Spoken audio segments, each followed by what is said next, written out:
අපි ජීවිතේ ගන්න සමහර තීරණ අපේ ඉතුරු ජීවිත කාලයටම බලපානවා. මෙතනදී මම විශේෂයෙන්ම කියන්නම් මේ ෂයි එක ස්කිප් කළ යුතු කාණ්ඩයකුත් මෙතන ඉන්නවා. ඔයා අනිවාර්යයෙන්ම මේ දවස් ටිකේ උප්පරිම මහන්සි විය යුතුයි ඔයාගේ ඊළඟ ෂයි එක සඳහාත්. ගොඩක් ළමයින්ට තියෙන ප්‍රශ්නයක් මේ ෂයි එක ස්කිප් කරනවා කියන්නේ තමන් විභාගයට නොයා ඉන්න එකද නැත්නම් විභාගයට ඇප්ලයි නොකර ඉන්න එකද කියලා.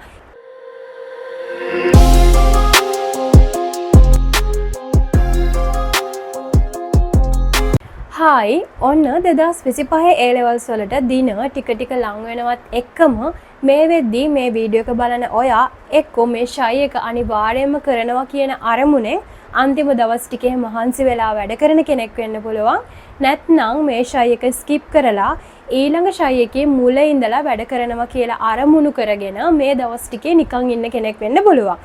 ඉතින් ඔයා මේ කොයි වර්ගයට අයත් වුණත් මේ වීඩියෝ එක බැලුවට පස්සේ ඔයාට තේරෙයි ඔයා ගත්ත තීරණය හරිද වැරදිද කියලා. අපිට ජීවිතේ යම්කිසි දේවල් වැරදුනාම අවස්ථා හම්බ වෙනවා. ඒ අවස්ථාවලදී හරි අපිට ජීවිතේ වෙන වැරද්ද නිවැරදි කරගන්න. ඒ වගේ තමයි ඔයාගේ එක්සෑම් එකේ තවට අවස්ථා 3ක් දීලා තියෙනවා. ඒ අවස්ථා 3ෙන් කුමන හෝ අවස්ථාවකදී ඔයාට පෙනී හිඳලා ඔයාගේ කැම්පස් සිහිනය හැබෑ කරගන්න හෝ ඔයාගේ ජීවිතේ ඔයාට හොඳ රිසල්ට් එකක් අරගෙන තැනකට යන්න. ඉතින් මේ විභාගයට දීලා තියෙන අවස්ථා 3ෙන් අන්තිම අවස්ථාවෙන් ප්‍රයෝජනය අරගෙන ජීවිතය ජයග්‍රහණය කරපුවා ඉන්නවා. ඒ වගේම තමන්ගේ ජීවිතේ A level exam එකේ ලැබුණු පළවෙනි අවස්ථාවෙන්ම ඒ අභියෝගය දිනලා තමන්ගේ ජීවිතය සාර්ථක කරගත්තා ඉන්නවා. මෙතනදී ඔයා මොන කෙනෙක්ද මේ මොන වර්ගයට අයත් වෙන කෙනෙක්ද කියලා රඳා පවතින්නේ ඔයා මේ අවුරුදු 2කමාරක කාලයේදී මහන්සි වෙන විදිහ අනුව. ඔයා මේ 2025 අවුරුද්දේදී පළවෙනි වතාවට විභාගයට මුහුණ දෙන කෙනෙක් නම් ගොඩක් දුරට මේ ෂයි එක ස්කිප් කරන්න හේතුව අර රිසල්ට් එක අඩු වුණොත් ඔයාට ඒ රිසල්ට් එක බාර ගන්න හිතට බයක් දැනෙනවා. මොකද ඔයා O level හොඳට පාස් වෙලා තියෙන්නේ. A levels වලදී F3ක් එයි S3ක් එයි කියන ඒ දේ ඔයා බාර ගන්න කැමති නැහැ. ඒ වගේම ගෙදරින් නෑදෑයන්ගෙන් පවුල් පසුබිමෙන් එන ප්‍රෙෂර් එක. ඉතින් ඒකෙන් බේරෙන්න තමයි ඔයා සෙකන්ඩ් ෂයි එක ගත කරන අවුරුද්දට ඔයාගේ ෆස්ට් ෂයි එක අරගෙන යන්නේ. ඔයා ෂයි එක ස්කිප් කරත් ඔයා මේ පාර ෂයි එක කරත් ඔයාගේ ජීවිතේ අවුරුද්දක් කොහොමත් අපත යනවා. ඊළඟ අවුරුද්දේදී තමයි ඔයා විභාගයට මුහුණ දෙන්නේ. ඉතින් මට මේ වෙලාවේදී ෆස්ට් ෂයි සෙකන්ඩ් ෂයි ළමයෙක්ට කියන්න තියෙන ප්‍රධානම දේ තමයි ඔයා මේ ෂයි එක අනිවාර්යයෙන්ම කරන්න. අර රිසල්ට් එක අඩු වෙයි කියලා එන බයට ඒක බාර ගන්න ඇති වෙන බයට ඔයාගේ ලයිෆ් එකේ ලැබෙන්න තියෙන ලොකු එක්ස්පීරියන්ස් එකක් ඔයා නැති කරගන්න එපා. පළවෙනි වතාවේදී 2025 A levels වලට මුහුණ දෙන ළමෙක් මේ ෂයි එක ස්කිප් කරා. තව ළමෙක් කියනවා මේ ෂයි එක කරා. හැබැයි දෙන්නම ඊළඟ අවුරුද්දේ කියන්නේ 2026 දී එක්සෑම් එකට මුහුණ දෙන්න ක්ලාස් වලට ඒ වගේම විභාගයට මහන්සි වෙනවා. හැබැයි ඔය ළමයි දෙන්නගේ ලොකු වෙනසක් තියෙනවා. ෆස්ට් ෂයි එක ස්කිප් කරපු ළමයෙක්ගේ සහ ෆස්ට් ෂයි එක කරලා F3ක් හෝ S3ක් අරගෙන සෙකන්ඩ් ෂයි එක කරන්න යන ළමයෙක් දෙන්නම 2026 A levels කරාට දෙන්නගේ එක්ස්පීරියන්ස් දෙක වෙනස්. මොකද එක ළමයෙක් ඉන්නවා ඒ ළමයා විභාග සිටුේෂන් එකට මුහුණ දීලා එතන අත්දැකීම විඳලා තමයි සෙකන්ඩ් ෂයි එකට එන්නේ. ඒ වගේම අනිත් ළමයා අර රිසල්ට් එක බාර ගන්න බයකමට ඒ කියන්නේ රිසල්ට් එක අඩු වෙයි කියලා බය වෙලා එයා ඒක ස්කිප් කරලා සෙකන්ඩ් ෂයි එක විදිහට තමන්ගේ ෆස්ට් ෂයි එක කරන්න ලෑස්ති වෙන්නේ. ඉතින් ඔයා මේ වෙලාවේදී තීරණය කරන්න ඕනේ කාගෙන්වත් බැනුම් අහන්න දොස් පවරණේවට බය වෙලා තමන්ගේ ලයිෆ් එකේ තමන්ට ලැබෙන්න තියෙන වටිනම එක්ස්පීරියන්ස් එකක් නැති කරගෙන ඒ ෂයි එක ස්කිප් කරලා ඊළඟ අවුරුද්දේ විභාගේ ලියනවද තමන්ට හැකි පමණින් මේ පාර විභාගේ ලියලා ඊට පස්සේ සෙකන්ඩ් ෂයි එකකට යනවද කියලා. ඉතින් ඒ නිසා මට කියන්න තියෙන්නේ ඔයා ෆස්ට් ෂයි ළමයෙක් නම් හෝ සෙකන්ඩ් ෂයි ළමයෙක් නම් මේ ෂයි එක ස්කිප් කරන්න එපා. ඒ ෂයි එකට මුහුණ දෙන්න. මුහුණ දීලා තමන්ට එන රිසල්ට් එකේ එක්ස්පීරියන්ස් එක අරගෙන ඊළඟ ෂයි එක කරන්න. ෂයි එකක් ස්කිප් කරොත් ඒ ළමයා ගොඩාක් දුරට ඊළඟ ෂයි එකෙත් මුලින් ඉඳලා වැඩ කරන්න තියෙන හැකියාව ගොඩක් අඩුයි. මොකද අර විභාගයේ ලියලා එක්ස්පීරියන්ස් එකක් නැතිකම නිසා ආයි නැවත වතාවක් විභාගයේ එද්දි හිතට බයක් දැනෙනවා විභාගෙට මුහුණ දෙන්න. එතකොට ආයි නැවතත් ඒ ෂයි එක ස්කිප් කරනවා. මම මගේ ජීවිතේ ගොඩක් දැකලා තියෙනවා ෆස්ට් ෂයි හෝ සෙකන්ඩ් ෂයි ෆේල් වෙලා ඊළඟ ෂයි එකේ මුලින් ඉඳලා වැඩ කරලා හොඳ රිසල්ට් එකක් ගත්ත ළමයි. නමුත් මම බොහොම අඩුවෙන් තමයි දැකලා තියෙන්නේ මේ ෂයි ස්කිප් කර කර ඉඳලා ඊළඟ ෂයි එක හොඳට කරගත්ත ළමයින්ව. ඉතින් ඒ නිසා ඔයාලට තේරෙනවා ඇති ස්කිප් කරන එකෙන් වෙන්නේ ඔයාගේ මේ වෙලාවේදී මානසිකත්වය මේ විභාග මානසිකත්වය සම්පූර්ණයෙන්ම නැති වෙනවා සහ ඊළඟ ෂයි එකට ඔයාට කිසිම විදිහකින් මොටිවේෂන් එකක් වෙන්නේ නැහැ මේක. මොකද ඔයා විභාගෙට එක වතාවක්වත් මුහුණ දුන්නේ නැති නිසා. මෙතනදී මම විශේෂයෙන්ම කියන්නම් මේ ෂයි එක ස්කිප් කළ යුතු කාණ්ඩයකුත් මෙතන ඉන්නවා.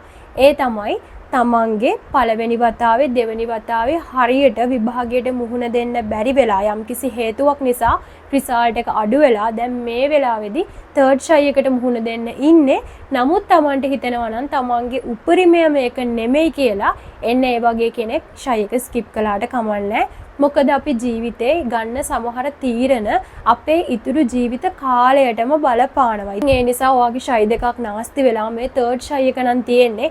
ඒ ෂයි එකෙත් ඔයාට හිතෙනවා නම් මේ ඔයාගේ උපරිමය නෙමෙයි කියලා ඒ වගේ ළමයෙක් ෂයි එකක් ස්කිප් කළාට කමක් නැහැ. මොකද ඒ ගන්න තීරණේ එයාටම පුළුවන් අනිත් පැත්තට වෙනස් කරගන්න. හැබැයි ඔයාට හිතෙනවා නම් ඔයාගේ මේ තර්ඩ් ෂයි එකේ කරන්න පුළුවන් උපරිම මේ කරලා තියෙන්නේ කියලා ඔයා විභාගයට මුහුණ දෙන්න. ඔයාට මෙඩිසින් ඉංජිනේරින් යන්න එහෙම ලොකු අරමුණු නැත්නම් සාමාන්‍ය රිසල්ට් එකක් ගන්න තරමට ඔයාගේ ලකුණු මට්ටම හදාගෙන නම් තියෙන. ඔයා අනිවාර්යයෙන්ම විභාගයට මුහුණ දෙන්න. හැබැයි තමන්ගේ උපරිමය මේක නෙමෙයි කියලා තමන්ගේ හිතට අවංකව දැනෙනවා නම් ඒ ළමයි විතරක් ෂයි එක ස්කිප් කරාට කමන්නේ. ෆස්ට් ෂයි සෙකන්ඩ් ෂයි ළමයෙක් නම් ෂයි එක ස්කිප් කරන්න හිතන්නවත් එපා. ඔයා ඒ ෂයි එක ස්කිප් කරලා ෂයි එකක් ඉතුරු කරගන්නේ ඇයි කියන එක තමයි මට තියෙන ප්‍රශ්නේ. මොකද ඔයා ෆස්ට් ෂයි ළමයෙක් නම් ඔයා ඊළඟට ඔයාගේ ෆස්ට් ෂයි එක අරගෙන යනවා නම් ඒක ඇත්තටම ඔයාගේ සෙකන්ඩ් ෂයි කරන අවුරුද්ද. ඔයා ෂයි එකක් ඉතුරු කරගන්නවා කියන්නේ තව ෂයි ඔයා කරන්න බලාපොරොත්තු වෙනවා කියන එක වගේම මේ වෙලාවේදී ඔයා කිසිම වැඩක් නොකලා කියන එක. ඔයා මේ වෙලාවේදී ෂයි එකක් ඉතුරු කරගන්න නෙමෙයි try කරන්න ඕනේ ලැබෙන අවස්ථාවෙන් ප්‍රයෝජනය ගන්න. ඔයා ෆස්ට් ෂයි ළමයෙක් වෙලා ෂයි එක ඉතුරු කරගන්න එකේ අරමුණ මොකද්ද? ඒ කියන්නේ ඔයාට තව ෂයි 3ක් ඕනේ විභාගේ පාස් වෙන්න. අන්න ඒ නිසා තමයි ඔයා ඔයාගේ ෆස්ට් ෂයි එකේ ඉතුරු කරගන්න ෂයි එක ස්කිප් කර යන්නේ. සෙකන්ඩ් ෂයි කරන ළමයෙක් මේ ෂයි එක ස්කිප් කරලා ඊළඟ ෂයි එකට තමන්ගේ සෙකන්ඩ් ෂයි එක අරගෙන යන්නේ එයාට තව තර්ඩ් ෂයි එකකුත් කරන්න හිතෙන නිසා. ඒ ළමයා ඊළඟ අවුරුද්දේ හොඳට වැඩ ටික කරන්න ඉන්නවා නම් ඉතින් මේ පාර විභාගෙ ලියලා වගේ තර්ඩ් එක හොඳට කරගන්න. හොඳට මතක තියාගන්න ඔයා ෂයි එකක් ස්කිප් කරනවා කියන්නේ ඒවා තව ෂයි ඉතුරු කරගෙන තව අවුරුදු 3-4ක් විභාගෙ කරන්න බලාපොරොත්තු වෙනවා. chances ටික ඔක්කොම ඔයා ඉතුරු කරගන්නවා විභාගෙට මුහුණ දෙන්න තියෙන. ඒ නිසා ඔයා ෂයි එක ස්කිප් කරන ළමයෙක් වෙන්න එපා. අර මම කලින් කිව්වා වගේ ඒ තත්ත්වේ ඉන්න ළමයි කොට්ටාසයක් ඉන්නවා. එන්න එහෙම ළමයෙක් ෂයි එක ස්කිප් කරාට කමක් නැහැ. මෙතනදී ඔයාට විභාගෙට මුහුණ දෙන්න පුළුවන්කම තියාගෙන තව ෂයි එකක් තියෙනවා කියලා දැනත් ඔයා මේ ෂයි එක ස්කිප් කරනවා කියන්නේ ඔයා ඊළඟ අවුරුද්දේ විභාගේ කරන්න හරියට සූදානම් නැහැ. මොකද ඔයා තව ඔයාගේ අවස්ථා ගන්න එකතු කරගන්න එක තමයි කරන්නේ. ඒ නිසා මට දෙන්න තියෙන උපදේශ ඔයා ෆස්ට් ෂයි සෙකන්ඩ් ෂයි ළමයෙක් නම් ඊළඟ අවුරුද්දේ හොඳට කරනවා කියලා හිතාගෙන මේ ෂයි එක ස්කිප් කරනවා නම් එහෙම කරන්න එපා. ඔයා මේ පාඩ විභාගෙ ලියලා ඊළඟ වතාවේදී හොඳට කරගන්න try කරන්න.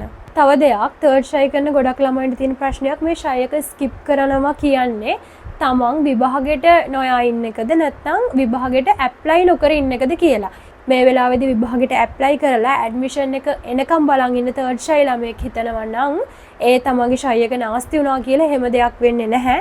ඔයා විභාගයට එක වතාවක් හරි එක විෂයකට හරි ගියොත් තමයි ඔයාගේ ෂයි එක ඉවර වෙන්නේ.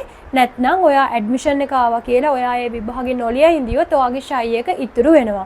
ඉතින් ඒ ප්‍රශ්නටත් මම ඔයාට පිළිතුරක් අරගෙන ආවා. ඒ වගේම අනිත් විශේෂම දේ තමයි ඔයා ෂයි එක ස්කිප් කරනවා හෝ මේ ෂයි එක අතෑරලා ඒ කියන්නේ මේක ලියන්න ඕන නිසා ලියලා ඊළඟ ෂයි එකේ ගේමක් ගහන්න හිතන ළමයෙක් වුණත් අනිවාර්යයෙන්ම මේ දවස් ටිකේ වැඩ කළ යුතුමයි. ඔයා ෂයි එක ස්කිප් කරනවා කියලා හිතාගෙන මේ දවස් ටිකේ වැඩ නොකර ඉන්නවා කියන්නේ ඔයාට ඊළඟ ෂයි එකටත් මේ දේ අනිවාර්යයෙන්ම වෙනවා. අන්තිම මොහොත වෙනකන් ඔයා වැඩ කරන්නේ නැහැ. එහෙම ළමයින්ව මම අනන්තවත් දැකලා තියෙනවා. ඒ නිසා තමයි කියන්නේ ඔයාගේම වයස ළමයෙක් විභාගෙ ලියන්න මේ දවස් ටිකේ මහන්සි වෙද්දී ෂයි එක ස්කිප් කරනවා කියලා රිලැක්ස් වෙලා මේ දවස් ටිකේ කිසිම වැඩක් නොකර ඉන්නවා කියන්නේ ඔයාගේ ඊළඟ ෂයි එකටත් වෙන්නේ මේ දෙයමයි කියලා ඔයා අනිවාර්යෙන් ඔළුවේ තියාගෙන තමයි ඉන්න ඕන. මොකද මේ වෙලාවේදී ඔයාගේම වයස ළමයි ටික උප්පරිම කැපවීමෙන් Tamanට පුළුවන් උපරිමය කරන්න try කරද්දී ඔයත් කරන්න ඕන. ඔයා ඊළඟ ෂයි එකට අඩිතාලම දැන් ඉඳලම දාගෙන යන එක මිසක් නිකන් ඉන්න එක නෙමෙයි. ඔයා මේ වෙලාවේදී නිකන් ඉන්න ළමයි කියන්නේ ඔයා ෂයි ස්කිප් කර කර ඔයාගේ ෂයි ටික ඉතුරු කරගෙන අවුරුදු 3-4ක් තව විභාගය කරන ළමයෙක් බවට පත් වෙනවා කියන එක. ඒ වගේම තර්ඩ් ෂයි කරන ළමයෙක් හිතන්න තමන්ගේ මුල් අවස්ථා දෙකම තමන් අහිමි කරගෙන ඉන්නේ. ඒ වගේම තමන්ගේ උපරිමය මේක නෙමෙයි නිසා තමන්ගේ තර්ඩ් ෂයි එකත් ස්කිප් කරලා ඊළඟ අවුරුද්දෙත් කරනවා කියලා තමන්ගේ ජීවිතේ අවුරුදු ගාණක් නාස්ති වෙලා තියෙද්දිත් මේ දවස් ටිකේ නිකන් ඉන්නවනම් ඔයා කරන්නේ ඔයාගේ තර්ඩ් එක ඊළඟ අවුරුද්දටත් අරගෙන යන එක. ෆස්ට් ෂයි සෙකන්ඩ් ෂයි ළමයෙක්ට වැඩිය තර්ඩ් ෂයි ළමයට ලොකු වගකීමක් තියෙනවා. මොකද තමන් ජීවිතේ දෙපාරක් මුහුණ දීලා තමන්ගේ අරමුණ ඉෂ්ට කරගන්න බැරි වෙලා තියෙන්නේ. ඉතින් අරමුණ ඉෂ්ට කරගන්න බැරි වුණා කියලා එක්සෑම් එක ලියලා ඒ අවස්ථා දෙකමත් අරගෙන ඒ එක්ස්පීරියන්ස් එකටත් මුහුණ දීලත් මේ ෂයි එක ස්කිප් කරනවා කියලා හිතලා මේ දවස් ටිකේ තර්ඩ් ෂයි කරන ළමයෙක් නිකන් ඉන්නවා කියන්නේ ඒ වගේ ළමයෙක්ට විභාගේ සාර්ථකව කරගන්න බෑ. මොකද එයා විභාගේ ලං වෙද්දි කරන්නේ හැමදාම විභාගේ අත අරින එක.